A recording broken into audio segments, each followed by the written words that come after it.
حضرت فضالہ رضی اللہ تعالیٰ عنہ کہتے ہیں کہ میں بڑا دلدادہ تھا عورتوں کا، اور میرا ماحول یہ تھا کہ میں قتل بھی کر لیتا تھا، معاذ اللہ چوری بھی کر لیتا تھا، اور رات میری طبیعت تھی معاذ اللہ نئی سے نئی عورت کے پاس جانا۔ کہتے ہیں ابو جہل نے اعلان کیا کہ جو نبی پاک علیہ السلام کا سر اقدس معاذ اللہ کاٹ کے لائے گا، نقل کفر کفر نہ باشر، 100 سرخ اونٹ انعام ملے گا۔ تو میں نے ارادہ کر لیا کہ میں بہت سارا انعام حاصل کروں گا۔ حضرت فضالہ کہتے ہیں کہ میں نے خنجر تیار کیا اور میں نے بغل میں اس کو چھپایا، اوپر میں نے چادر اوڑھ لی۔ اب مجھے پتا تھا ظہر کی نماز کے بعد نبی پاک صلی اللہ علیہ وسلم طواف کعبہ کے لیے، بیت اللہ شریف کے طواف کے لیے جاتے ہیں۔ کہتے ہیں میں بھی اس طرف بڑھا، رستے میں نا وہ خاتون جس کے گھر میں نے رات آنا تھا، میں نے دروازے پہ دستک دی۔ میں نے کہا کہ تیار رہنا، تیار رہنا، آج میں بڑے پیسے لے کے آؤں گا۔ اسے میں نے یہ کہا اور پھر میں چلا گیا بیت اللہ شریف کا طواف کرنے۔ کہتے ہیں اللہ کے محبوب بھی طواف کر رہے تھے تو میں نے بھی طواف شروع کر دیا۔ ارادہ یہ تھا کہ جہاں نبی پاک علیہ السلام میرے قریب سے گزریں گے تو موقع پا کر میں حضور کے جسم اقدس پر خنجر کھوپ دوں گا اور معاذ اللہ شہید کر دوں گا۔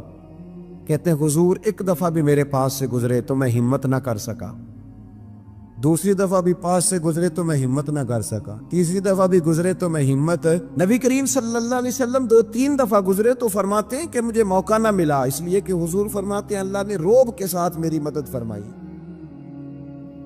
دشمن پر میرا روب طاری ہو جاتا ہے۔ فرماتے ہیں جب چکر پورے ہو گئے تو محبوب کریم نہ چھٹے چکر پہ فرمانے لگے فضالہ چکر ایک رہ گیا ہے، بے خبر ہو جو غلاموں سے واقع کیا ہے، ایک پھیرا رہ گیا۔ کہتے طواف مکمل ہو گیا تو محبوب میرے قریب آئے، فرمایا وہ کام کرتے کیوں نہیں جس کے لیے آئے تھے؟ میں نے عرض کی یا رسول اللہ کون سا کام، کیسا کام؟ اندر تو چور تھا نا، بانج فقیروں کسے نہیں ماریا، اے ہوئی چور اندر دا، اندر چور تھا نا۔ کہتے ہیں حضور نے مجھے کندھے سے پکڑ کے ہلایا، فرمایا کرتے کیوں نہیں؟ جب حضور نے ہلایا تو وہ خنجر بھی پیروں میں گرا اور میں بھی رسول اللہ کے پیروں میں گر گیا۔ میں نے کہا حضور مجھے کلمہ پڑھا دیں۔ کہتے ہیں حضور نے پہلے میرے دل پہ دست مبارک پھیرا، پھر میرے نبی نے مجھے کلمہ پڑھا دیا۔ اب نا مرید ہونے والا کہتا ہے کہ جی آہستہ آہستہ میں ٹھیک ہو جاؤں گا۔ اب وہ آہستہ آہستہ کا کیا ترجمہ ہے یہ بالکل سمجھ نہیں آتی۔ بھائی کسی بندے سے 5 لاکھ روپیہ لینا ہے تو اس سے وہ کہتا ہے جی میں آہستہ آہستہ دوں گا، 500 روپیہ دے دیا کروں گا روز کا، تو کہتے ہیں میری رقم خراب ہوتی ہے، پورے دو۔ اور نیکی کی بات جب آتی ہے تو کہتے ہیں حضرت صاحب دین اتنا سخت نہیں ہے، میں آہستہ آہستہ ٹھیک ہو جاؤں گا۔ اب میں مغربی شاپ پڑھنی شروع کر دی ہے میں نے، اب میں تسبیح لے لی ہے، کل میں نے بھی آہستہ آہستہ میں ٹھیک ہو جاؤں۔ یعنی رقم لینی ہو تو وہ آہستہ آہستہ قبول نہیں ہے، لیکن اور مکان کی رجسٹری اگر کرانی ہو تو مالک مکان کہے گی آہستہ آہستہ کرا لو، کہتے ہیں پیسے پورے دیے، سویرے چل اور بیان دے، یہ کیا بات؟ حضرت فضالہ کہتے ہیں ابھی میں نے کلمہ پڑھا، ابھی میں واپس آیا، رستے میں وہ بی بی کھڑی تھی، کہتے ہیں میں وہ شخص تھا کہ عورتیں مرتی تھی میرے اوپر اور کسی کی جرت تھی کہ وہ آئے بائیں شائیں کرے، لیکن فرماتے ہیں میں بی بی کے پاس سے گزر گیا۔ پہلے تو اس کا خیال تھا رکے گا، لیکن جب میں رکا نہ تو دروازے پہ آئی، اور جب میں گزر گیا تو اس نے آواز دی، لیکن میں نے سنی انسنی کر دی، جب آگے بڑھا تو میرے پیچھے دوڑی۔ فرماتے مجھے پکڑ کے کہنے لگی فضالہ تجھے کیا ہوا، تو وہی نہیں جو یہاں سے گیا تھا؟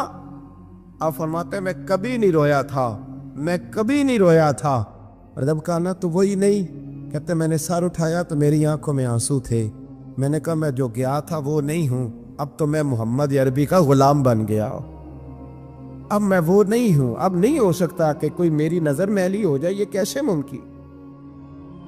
دل میں میل کچھ رہ کے نفل پڑھنا، عبادتیں کرنا، ریاضتیں کرنا، صدقات دینا زیادہ نفع بخش نہیں ہوتا۔ دل صاف ہونا تو تھوڑی عبادت بھی کام آ جاتی ہے۔ یہ حدیث بتاتی ہے کہ دل صاف ہو تو تھوڑے صدقے بھی زیادہ نفع کر جاتے ہیں۔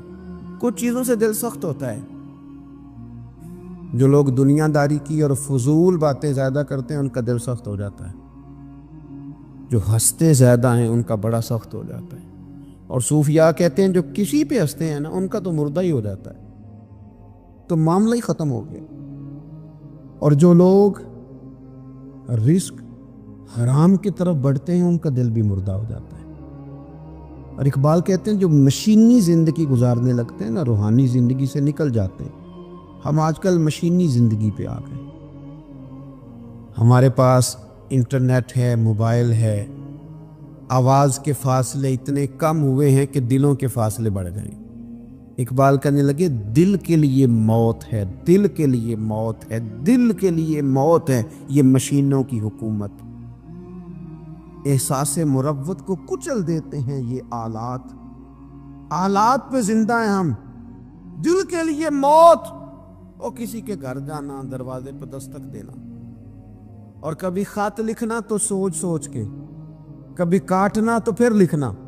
لفظ یہ اس کے شایان شان نے یہ جملہ میں نے بدل دیا ہے، لیکن اب بے باکانہ گفتگو ہے، تو مجھے وائس کر دے میں تجھے وائس کر دوں گا، حال ہی کوئی نہیں۔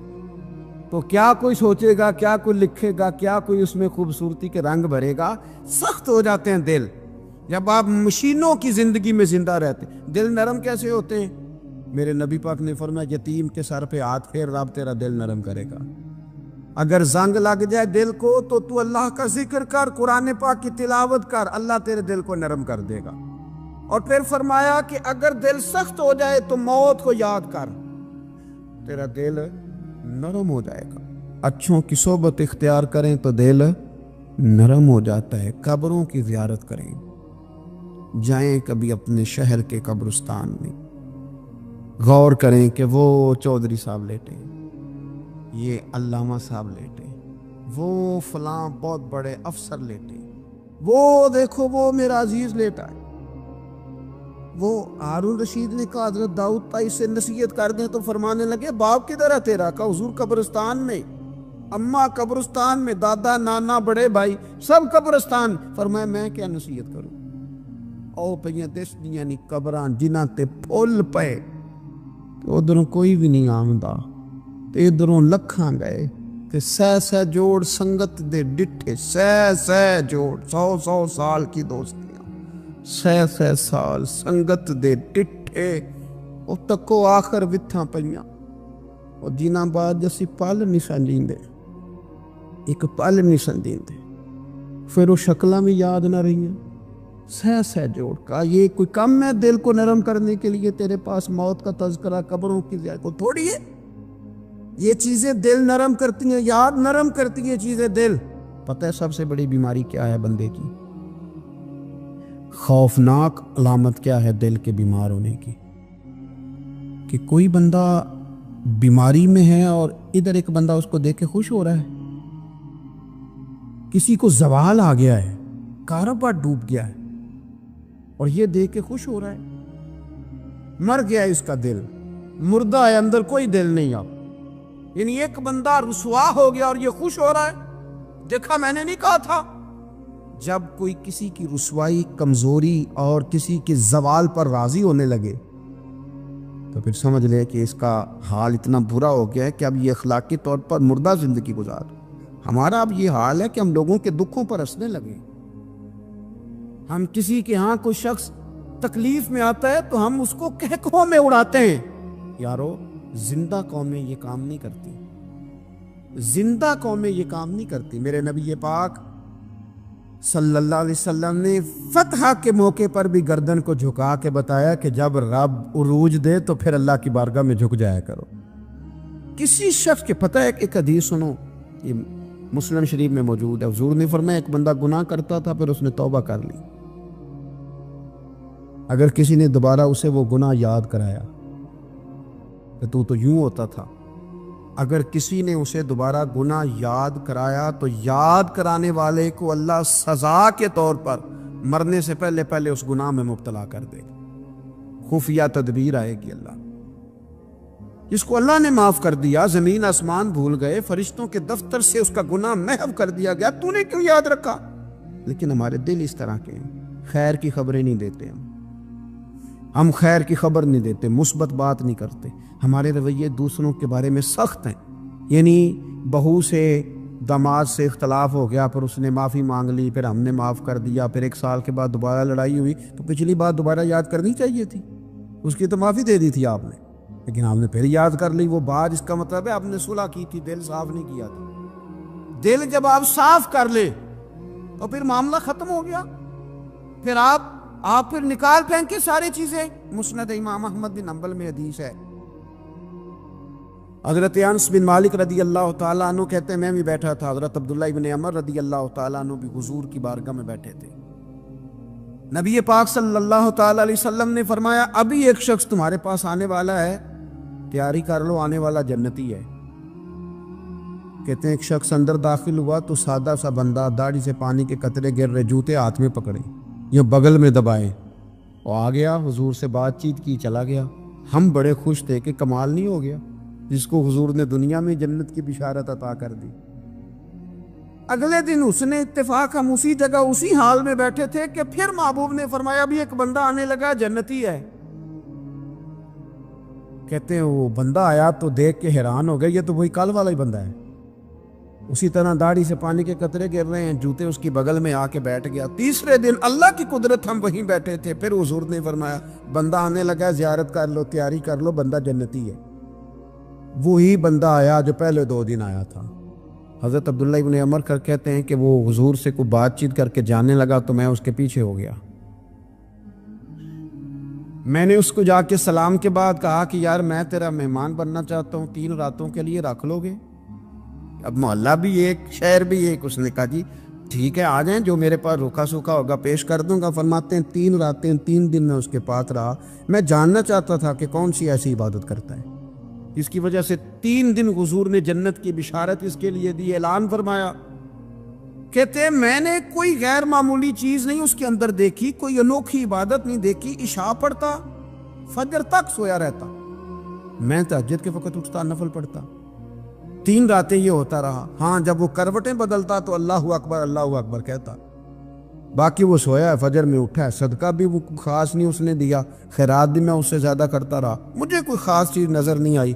تیسرے دن میں جانے لگا تو میں نے اسے کہا یار سن، مجھے کوئی ضرورت نہیں تھی تیرے گھر میں قیام کرنے کی، میرا گھر قریب ہی ہے۔ وہ تو کمال یہ ہے کہ نبی کریم علیہ السلام نے اپنی زبان فیض ترجمان سے، یعنی وہ زبان جس کو سب کن کی کنجی کہیں، اس کی نافذ حکومت پہ لاکھوں سلام، حضور نے 3 دن تجھے مسلسل جنتی کہا ہے۔ میں تو دیکھنے آیا تھا کہ تیرے اندر کوئی عمل ہو تو میں بھی وہ شروع کروں۔ تو وہ کہنے لگا یہی ہے جو آپ نے دیکھ لیا ہے، فرض نماز ہی پڑھتا ہوں، روٹین کے کام ہی کرتا ہوں، کوئی خاص چیز تو میرے پاس کوئی نہیں۔ حضرت عبداللہ ابن عمر فرماتے ہیں میں نے تو سمجھا کہ میں تو اس سے زیادہ خیر کے کام کرتا ہوں۔ اب میں سوچتا ہوا وہاں سے نکلنے لگا کہ پھر کیا خاص بات ہے جو نبی پاک نے 3 دفعہ اسے جنتی کہا ہے۔ جب میں نکلنے لگا نا، دروازے پہ مڑنے لگا تو اس نے آواز دی، کہا یار سنو ایک بات یاد آئی ہے۔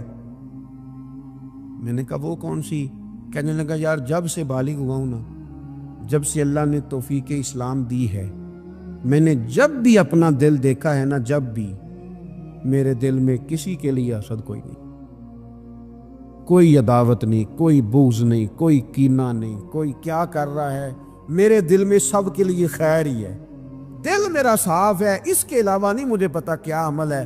حضرت عبداللہ بن عمر کہتے ہیں پھر مجھے سمجھ آ گئی ہے، یہ جو تیرے دل کی صفائی ہے نا، یہ بنیاد بن گئی ہے جس کی بنیاد پر نبی پاک نے تجھے 3 دفعہ جنت کی بشارت عطا فرمائی ہے۔ تو امام غزالی رحمۃ اللہ علیہ فرمانے لگے کہ اگر آئینے پہ گرد پڑ جائے تو اس میں عکس صحیح نظر نہیں آتے، آئینے صاف پھر اس پہ عکس نظر آتے ہو گئے۔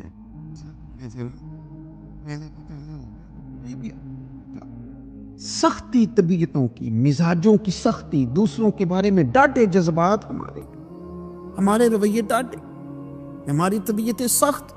حضرت عبداللہ ابن مسعود رضی اللہ تعالیٰ عنہ نے ایک شخص کو جنازے کے موقع پہ ہنستا ہوا دیکھ لیا، فرمایا آج کے بعد تیرے ساتھ کلام نہیں کروں گا۔ جس کا جنازہ دیکھ کے بھی دل نرم نہیں ہوا اور قبرستان دیکھ کے بھی دل نرم نہیں ہوا، وہ تو سخت دل بندہ، سخت دل بندے سے دوستی کبھی نہیں رکھوں گا، میں تو درد دل والوں سے پیار کروں گا، تیرے ساتھ میں کلام نہیں کرتا۔ تو کس طرح کا شخص ہے بھائی، جسے یہاں آ کے بھی ہنسی آ رہی ہے، مذاق سوچ رہا ہے، تو دل کی نرمی میرے نبی پاک صلی اللہ علیہ وسلم نے نا دل پر، ہم نے نا کپڑوں پر بڑی محنت کی، ہم نے چہروں پر بڑی محنت کی، ہم نے اپنے ظاہر کو سنوارنے پر ہم نے اپنے حق میں بڑے بڑے لفظ یاد کیے، بڑی کہانیاں یاد کی، پر دل کے لیے محنت، اس پر محنت ہی نہیں کی۔ اعلیٰ حضرت فاضل بریلوی کتنے بڑے عالم ہیں، 1000 کتاب کے مصنف، اور ان کے فتاوی موجود ہیں کہ جس بندے کا تلفظ ٹھیک نہ ہو، یعنی جو ضروری قواعد ہیں وہ قرآن پاک کے جس کو نہ آتے ہوں اس کے پیچھے نماز نہیں، جو ہا اور ہا میں فرق نہیں کر سکتا، حمزہ اور عین میں فرق نہیں کر سکتا، وہ الفاظ کا معنی بگاڑ دے گا۔ لیکن اعلیٰ حضرت چونکہ صوفی ہیں، درویش ہیں، علم کے ساتھ تو ایک اور رنگ بھی بیان کرتے ہیں۔ وہ کہتے ہیں یہ نہ ہو کہ صرف تو حروف کے ہیر پھیر میں لگا رہے، صغرے کبرے ٹھیک کرتا رہے، دارابا یادرب کے چکر میں پڑا رہے، اور دل پر تو توجہ ہی نہ دے۔ فاضل بریلوی رحمۃ اللہ علیہ فرمانے لگے کہ 2 علماء نے قرآن ایک درویش کے پیچھے نماز پڑھی تو مستحب جو قواعد تھے نا جن کے بغیر نماز، وہ ٹھیک نہیں تھے ذرا ان کے، تو وہ کہنے لگے دیکھا جی اتنے بڑے پیر صاحب ہیں اور ان کی تو قرات ہی ٹھیک نہیں، تلفظ ہی ٹھیک نہیں، حالانکہ لفظ تاثیر سے بنتے ہیں، تلفظ سے نہیں، لفظ تاثیر سے بنتے ہیں، تلفظ سے نہیں۔ اہل دل آج بھی ہیں اہل زبان سے آگے، انہوں نے کہا جی بابا جی کا تو تلفظ ہی ٹھیک نہیں۔ اعلیٰ حضرت نے لکھا ہے ملفوظات شریف میں، فرماتے ہیں پھر وہ نہ نہانے کے لیے چلے گئے نماز پڑھ کے فارغ ہو کے، تو وہ پانی میں اتر گئے تو شیر ان کے کپڑے اٹھا کے لے گیا۔ اب کتنی کو دیر پانی میں رہتے، نکلے بھی تو کیسے نکلے، شرم آتی ہے۔ مختصر لباس پہن کے وہ غسل کرنے کے لیے گئے تھے، اب پانی میں سردی، کتنی کو دیر بندہ پانی میں رہے۔ لوگوں نے آ کے کہا حضور وہ آپ کے مہمان تو الجھ گئے، بڑے بری طرح پھنس گئے، مہربانی فرمائے ان کو تو بچائیں، وہ تو سخت الجھن میں۔ کہ کیا ہوا؟ کہنے لگے وہ شیر کپڑے لے گیا، اور وہ پانی میں ہے، کچھ تو ہونا چاہیے۔ تو وہ بزرگ گئے، جا کے نہ دور کھڑے ہو کے شیر کو آواز دی، شیر کو۔ حضور کے صحابی تھے نا حضرت سفینہ، قافلے سے رستہ بھول گئے، ایک سائیڈ پہ ہو گئے تو سامنے شیر آ گیا۔ میں نے کہا ہے لیکن جب آ جائے تو، جب شیر سامنے آ جائے، جب سامنے آ جائے پھر پتہ چلتا ہے کہ یہ تو واقعی آ گیا ہے، پھر انداز اور ہوتا ہے۔ حضرت سفینہ کے سامنے شیر ہی آ گیا، مشکات میں شیر آیا۔ اب کوئی بھاگتا ہے، کوئی چڑھتا ہے درخت پہ، کوئی لکڑی اٹھاتا ہے، کوئی اسلحہ پکڑتا ہے۔ حضرت سفینہ فوراً بولے، کہنے لگے او شیر ذرا خیال کرنا میں رسول اللہ کا غلام ہوں۔ پھر آکھیا شیر سفینہ تائی جارا یارا جاندے، اور جڑے غلام رسول اللہ دے اسی غلام ہونا دے۔ شیر دم لاتا رستہ چھوڑ گیا، اور بابا جی بھی گئے۔ فاضل بریلوی کہتے ہیں شیر کو آواز دی، شیر دوڑا آیا، آگے کہنے لگے وہ ہمارے مہمانوں کے کپڑے لے گئے، تو یہ شرم نہیں آتی؟ تو شیر کپڑے اٹھا کے واپس لایا۔ ان علماء کو، حضرات علماء کو کپڑے پیش کیے۔ جب ان کو پیش کیے تو پیش کرتے ہی بزرگ پھر فرمانے لگے، کہنے لگے مولانا تم نے لفظ سیدھے کیے ہیں، میں نے دل سیدھا کیا ہوا ہے۔ تم نے محنت کر کے لفظ ٹھیک کیے ہیں، لیکن میں نے دل ٹھیک کیا ہے۔ دل پاک ہوئے تے پاک ہی ملتا ہے، تے بنا پاکوں پاک نہیں ملتا۔ سارے جسم دے دھوون نالوں ایک ٹکڑا دھول ہے دل دا۔ حضرت سلطان باؤ رحمت اللہ علیہ فرمانے لگے دل کالے نالوں منہ کالا چنگا، دل کالے نالوں منہ کالا چنگا، جے کوئی رمز پچھانے۔ اگر کسی کو بات کی سمجھ آئے، دل نہیں سیاہ ہونا چاہیے، منہ ہو بھی جائے تو کام چل جاتا ہے۔ تو اپنے دل کی صفائی پر دیکھیں میرے نبی پاک علیہ وسلم نے ارشاد فرمایا کہ رب نہ تمہارے مال دیکھتا ہے نہ چہرے دیکھتا ہے، رب تو تمہارا دل دیکھتا ہے۔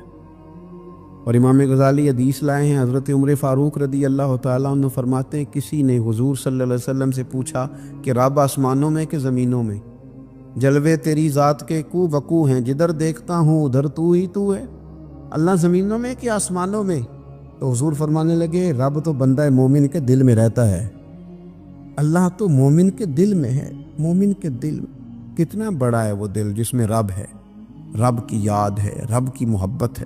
اس لیے حضرت عمر فرمایا کرتے تھے میں نے دل کی آنکھوں سے اپنے مالک کی زیارت کی ہے۔ اور اقبال نے شاید اسی لیے مشورہ دیا تھا کہ دل بینا بھی کر خدا سے طلب، آنکھ کا نور دل کا نور نہیں، اللہ سے آنکھوں والا دل مانگ، اندھا نہ ہو جائے کئی طرح دل، دل بینا بھی کر خدا سے طلب، آنکھ کا نور دل کا نور نہیں۔